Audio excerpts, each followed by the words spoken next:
Welcome to the Slop Farm. Enjoy the video. You begin by verifying prerequisites. The device supports the card format, and you have read/write access. First, back up the entire SD card to your computer using DD or Win32 Disk Imager so you can restore if needed. Once done, enable USB debugging on the phone or insert the card into a reliable card reader.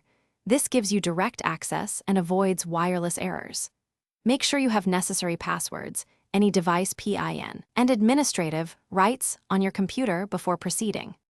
Now you tackle decryption. Determine whether the card used file-based encryption or full disk encryption and where keys were kept. You should try decrypting with the original device credentials first because the keys may be tied to that hardware. If the device is unavailable, extract any backed-up key files or use forensic utilities that can attempt brute force or known cipher mounts.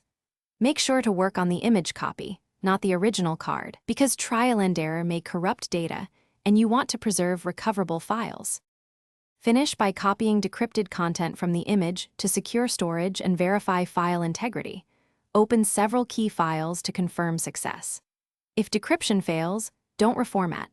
Instead, attempt key recovery from device backups, systematically try likely PIN variations, or consult a professional recovery service because repeated failed attempts risk permanent loss.